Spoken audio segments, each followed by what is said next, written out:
하나님 말씀 보시겠습니다. 하나님 말씀은 고린도전서 15장 1절에서 10절 말씀입니다. 고린도전서 15장 1절에서 10절 말씀, 신약 282쪽 되는 하나님 말씀 있습니다. 신약 282쪽에 있는 고린도전서 15장 1절에서 10절 말씀입니다. 예, 다 찾으셨으면 우리 다 일어나셔서 거룩하신 하나님 아버지의 말씀을 받들어 봉독하시겠습니다. 교독하시고 마지막 10절은 합독하시겠습니다. 1절을 먼저 읽어드립니다. 형제들아, 내가 너희에게 전한 복음을 너희에게 알게 하노니 이는 너희가 받은 것이요 또 그 가운데 선 것이라.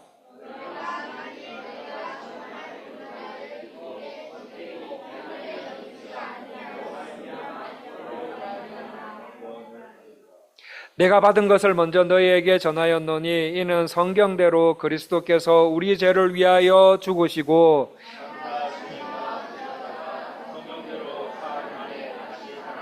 게바에게 보이시고 후에 12 제자에게와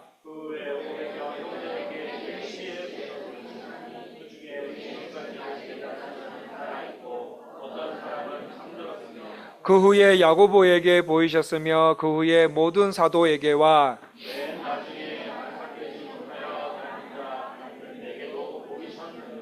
나는 사도 중에 가장 작은 자라. 나는 하나님의 교회를 박해하였으므로 사도라 칭함받기를 감당하지 못할 자니라.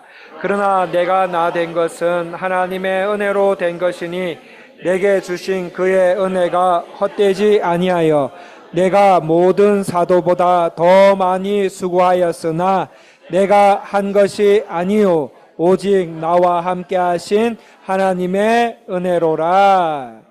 이는 주의 말씀입니다. 착석하십시오. 주보 있으신 분들께서는 뒤쪽에 있는 이달의 온가족 암송 말씀을 봐주시고, 없으신 분들은 앞에 PPT를 봐주시면 됩니다. 4월달 우리 영유아부부터 청년대학부, 그리고 성도님들, 어른 성도님들과 그리고 어른 성도님들 댁에 있는 눈에 넣어도 아프지 않는 자녀들과 함께 다 말 그대로 온가족 암송하셔야 될 말씀입니다. 자, 온가족 암송 말씀 다 같이 읽기를 시작하겠습니다. 로마서 8장 15절 말씀. 너희는 다시 무서워하는 종의 영을 받지 아니하고 양자의 영을 받았으므로 우리가 아빠 아버지라고 부르짖느니라. 아멘. 한 번만 더 읽어보겠습니다. 4월달 온가족 암송 말씀 다 같이 읽기를 시작하겠습니다. 로마서 8장 15절 말씀. 너희는 다시 무서워하는 종의 영을 받지 아니하고 양자의 영을 받았으므로 우리가 아빠 아버지라고 부르짖느니라. 아멘. 오늘 바울은 복음에 대한 이야기를 하고 있습니다. 1절 말씀을 보시면은 1절 말씀을 보시겠습니다. 내가 너희에게 전한 복음 하면서 바울은 복음을 말하기 시작합니다. 이 복음은 어떤 것이라고 말하는지 3절 말씀을 보십시오. 3절 말씀을 보시면 내가 받은 것을 너희에게 전한다 이렇게 되어 있습니다. 여러분, 복음은 바울이 만들어낸 것이거나 원래 있던 것을 완성시킨 것이 아닙니다. 바울도 복음을 받았습니다. 누구에게 받았겠습니까? 갈라디아서에 보면 예수님께 받았다라고 말씀합니다. 바울도 복음을 예수님께 받아서 전해 주었습니다. 그래서 이 복음을 어떻게 하는 자들이 영생을 얻습니까?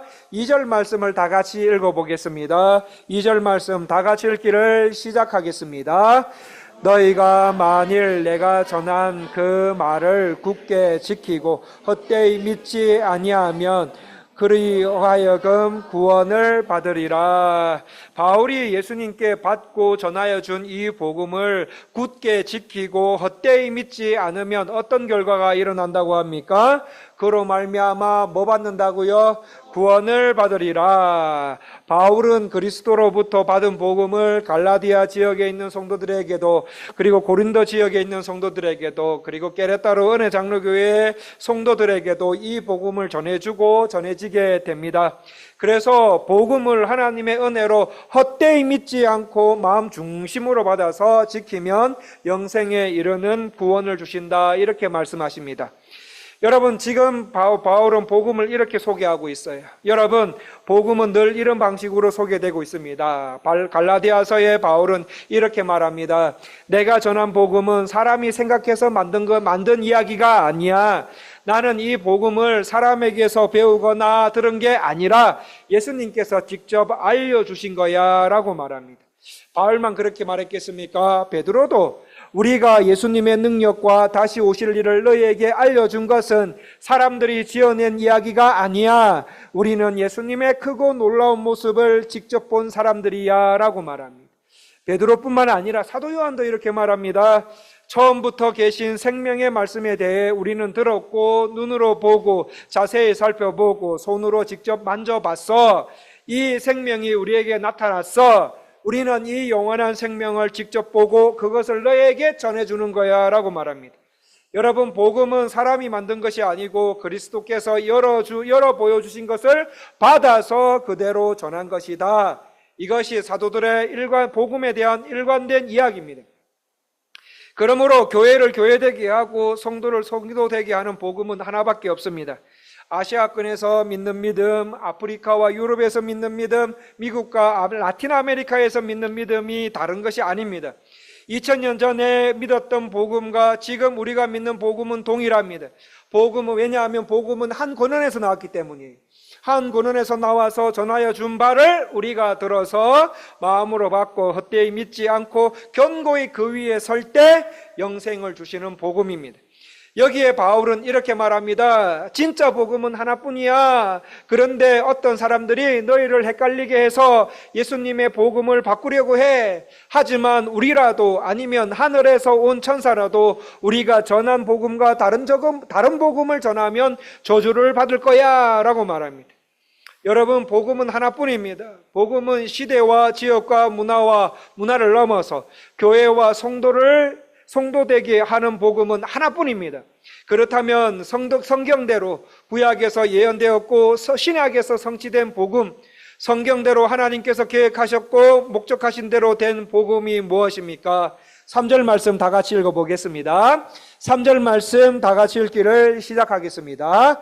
내가 받은 것을 먼저 너희에게 전하였느니 이는 성경대로 그리스도께서 우리 죄를 위하여 죽으시고, 복음은 크게 두 가지로 구성되어 있습니다. 그 첫 번째가 3절 끝에 나와요. 자, 주일학교 친구들, 그 복음의 첫 번째는 무엇이겠습니까?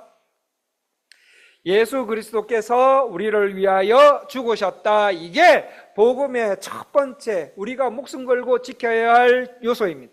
여러분, 성경은 모든 사람은 때가 되어서거나 나이를 먹거나 병이 들거나 사고가 나서 죽는 것이 아닙니다.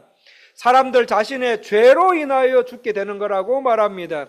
죽음은 죄에 대한 형벌입니다. 모든 사람은 죄에 대한 형벌에 따라서 죽게 됩니다. 나이를 많아서 죽든지 아직 젊고 어린데도 병들어 죽든지 사고로 죽든지 사람에게 사망이 임하게 된 것은 죄악 때문이라고 성경은 단호하게 말하고 있습니다. 모든 사람은 자기의 죄 때문에 죽게 됩니다. 그런데 성경은 예수님께서 십자가에 죽으신 사실을 왜 이렇게 중요하게 여깁니까? 예수님의 죽음만이 예수님 자신의 죄로 인한 죽음이 아니라 나를 대신하는 죽음이기 때문입니다. 인생들의 모든 죽음은 자신의 죄로 인한 죽음이지만 우리 예수님의 죽음은 우리 사람들의 죄를 대신하는 죽음이었기 때문이에요. 예수님께서 우리를 대신하여 돌아가셨기 때문이지.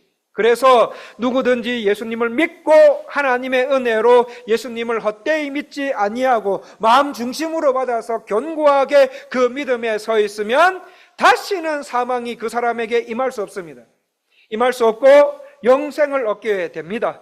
물론 예수님 다시 오시기 전까지 우리도 죽음이라는 이 과정을 통과해야 되지만 다시는 죽음의 권세가 우리를 다스릴 수가 없고 영원한 생명이 우리에게 주어지는 너무나 귀한 은혜가 있습니다. 사람은 모두 어머니의 모태로 죄를 가지고 태어납니다. 하지만 누구든지 그 예수의 죽음이 나를 위한 것임을 믿는 자마다 그 죄가 용서되는 은혜가 주어진다는 말입니다. 여러분, 죄와 죄가 가져온 끝없는 자기중심성과 이기적인 욕망 때문에 적자 생존과 약육강식으로 혼란스러워진 세상이 되어가지 않습니까? 그런 모든 죄가 가져온 비참과 불행으로부터 예수님께서 우리를 대신하여 돌아가셨기 때문에 비참과 불행으로부터 건진받아 그 복이 주님을 믿는 자들에게 딱딱 주어진다라는 말씀입니다. 여러분, 우리가 잠시 후에 성찬을 거행할 때인데 그때 주의 죽으심을 기념하라고 우리 구주께서 말씀하셨습니다. 여러분, 우리 구주께서 그렇게 하신 말씀, 그 말씀의 뜻이 무엇입니까? 나를 대신하여 예수님께서 십자가에 돌아가셨기 때문에 나는 이제는 정죄 아래로 굴러떨어지지 않고 죄가 가져온 비참 앞에 굴복하지 않아도 되고 믿음 위에 굳게 설 때 하나님이 주시는 복락과 영생을 누리게 됨을 말합니다. 예수님이 나 대신에 돌아가셨기 때문에 다시는 내가 죽지 않는 그 귀한 은혜를 기억하고 참여하는 것이 뭐입니까? 성찬식이다. 성찬식의 가장 중요한 의미가 그거입니다. 두 번째로 복음의 중요한 내용이 나옵니다. 4절 말씀 같이 한번 읽어보겠습니다. 4절 말씀 다 같이 읽기를 시작하겠습니다. 장사 지낸 바 되셨다가 성경대로 사흘 만에 다시 살아나사. 예수님께서 우리를 대신하여 돌아가셨다 하는 것이 복음의 중요한 한 단면이라면 또 다른 중요한 한 부분은 뭐냐? 예수님께서 사흘 만에 다시 살아나셨다 이거입니다. 성경이 우리 예수님 다시 사심을 너무 중요하게 여기는 이유가 뭡니까? 모든 세상은 예수님을 정죄했습니다. 예수님이 하나님이다 그렇게 해서 하나님을 모독했다. 예수님이 스스로 사람인데도 불구하고 하나님이다 이렇게 해가지고 예수님을 정죄하고 아주 중한 죄인들이 받는 십자가 형벌에 사람들이 죽였는데 하나님께서는 뭐라고 말씀하십니까? 내 아들 예수가 죽은 것은 너희를 위한 죽음이야 하고는 그 확실한 인을 딱 쳐서 딱 이렇게 쳐서 보정하는 것이 뭐냐? 예수님의 부활 사건이다 이 말입니다.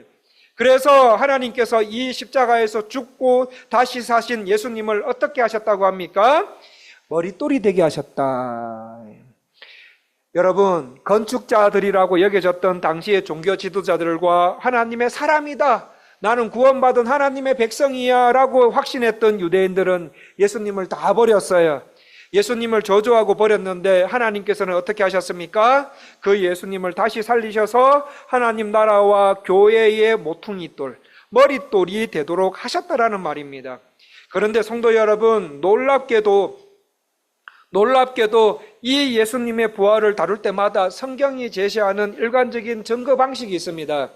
예수님이 정말 부활하신 증거를 내놔라 했을 때 성경은 이거를 내놨습니다. 4절 말씀 다시 한번 보십시오.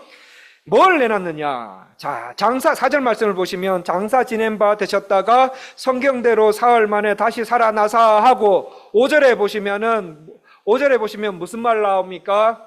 게바에게 보이시고 이렇게 나와요.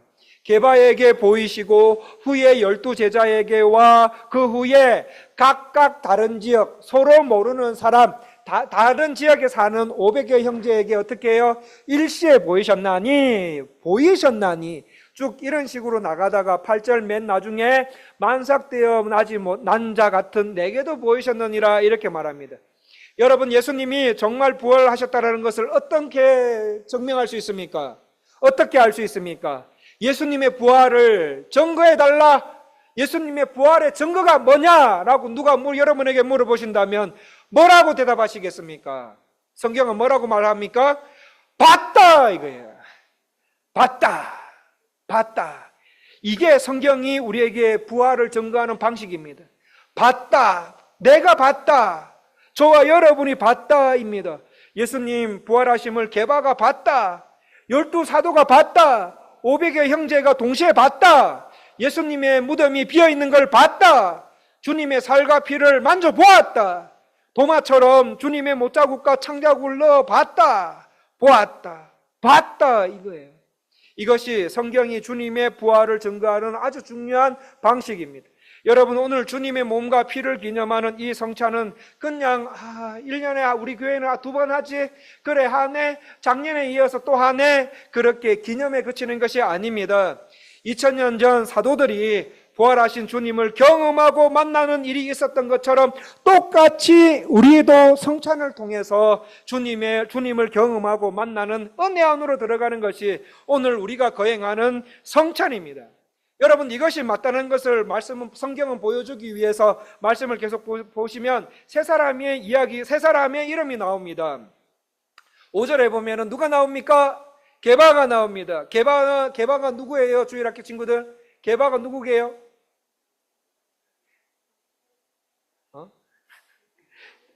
사람이야. 그래, 사람은 맞는데, 게바는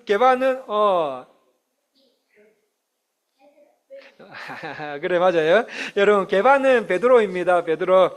여러분, 이 베드로는 예수님을 3번이나 부정한 사람이지요. 실패자입니다. 그 실패자인 베드로를 초대교회의 위대한 하나님의 일꾼으로 설 수 있었던 것이 무엇 때문입니까? 부활하신 주님과의 만남입니다. 만남. 두 번째 인물이 나옵니다. 7절에 보시면 누가 나옵니까? 야고보입니다. 여러분, 말씀에 나오는 야고보는 누구입니까? 예수님의 친동생이에요. 친동생. 여러분, 한때 예수님의 친동생 야고보뿐만 아니라 주님의 육신의 친동생들은 예수님이 진짜 하나님의 아들이시고 구원자이심을 확신하는데 상당한 시간이 걸렸습니다. 여러분, 그동안 그들은 형인 예수님을 어떻게 했습니까? 비난했어요. 당신이 무슨 예수님의 하나님의 아들이냐고 막 그렇게 비난하고 조롱하고 놀리고 모욕했습니다. 그런데 그런 야고보가 하나님과 주 예수 그리스도의 종하고는 야고보서를 기록하게 됩니다. 초대교회 예루살렘 공회를 인도했던 지도자, 그 지도자로 바뀌게 됩니다. 이 힘이 어디서 나왔습니까? 살아계신 주님과의 인격적인 만남에서 나왔어요.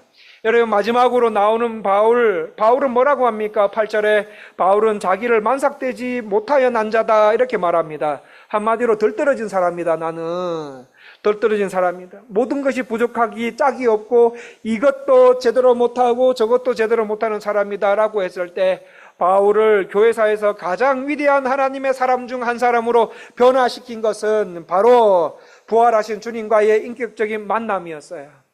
여러분, 하나님 우리 아버지와 예수 그리스도는 우리의 연약함을 다 아시는 분이십니다. 그래서 우리를 보이는 말씀으로 만나 주시기 위해서 주님의 살과 피를 먹고 마심으로 그 영양분이 우리에게 공급되어서 하나님의 자녀로 더 튼튼하게 살아갈 수 있도록, 그리고 성도님들 한 분 한 분 안에 있는 믿음을 더 강화시켜 주시기 위해서 성찬을 제정하셨던 것다는 거예요. 그리고 성찬을 통해 부활하신 주님을 만났던 수많은 믿음의 사람들의 삶에 있었던 그 풍요함과 영광과 참된 변화가 우리에게도 가능해지도록 해주셨습니다. 무엇을 통해서요? 성찬을 통해서요. 그러므로 꼭 성찬 받으실 때, 이제 세례하시고 그리고 성찬 받으실 때 예수님께서 십자가에서 죽으시고 다시 사심으로 죄의 문제를 해결받고 죽음을 이기게 해주신 하나님께 감사합니다. 지금 주님의 뜻과 잔을 받을 때 우리 교회가 더 하나 되게 하시고 더 연합하게 하시고 더 용서하게 하시고 우리 성도님들 한 분 한 분의 믿음을 강화시켜 주셔서 주의 복음을 만방에 알리게 하여 주시옵소서. 주여, 나를 만나 주십시오. 우리 가운데 예수님 만나지 못하신 분들, 하나님을 만나지 못하신 분들 솔직하게 하나님 앞에 나가시는 겁니다. 그리고 기도하시는 거예요. 주여, 나를 만나 주시옵소서. 간절히 믿음으로 기도할 때 우리 주님 그대로 역사해 주실 줄 믿습니다. 오늘 우리는 이런 주님의 그 귀한 죽으심을 기념하고 성찬을 세례식과 함께 거행하려고 합니다. 여러분, 그렇다면 여러분은 어떤 마음으로 이 자리에 와 계십니까? 우리 때문에 우리를 대신하여 돌아가신 바로 그 귀한 예수님이 십자가에 돌아가시고 끝난 것이 아니라 베드로를 베드로 되게 하시고 야고보를 야고보 되게 하시고 바울을 바울 되게 하신 살아계신 그 주님이 성찬 안에서 만나지고 경험되어지는 그런 성찬, 주님의 돌아가심과 우리를 위한 부활을 기념하고 경험하고 경험하는 놀랍고 귀한 성찬이 오늘 이루어지기를 간절히 바라고 축복합니다. 반전문만 부탁드리겠습니다. 우리 같이 기도하겠습니다.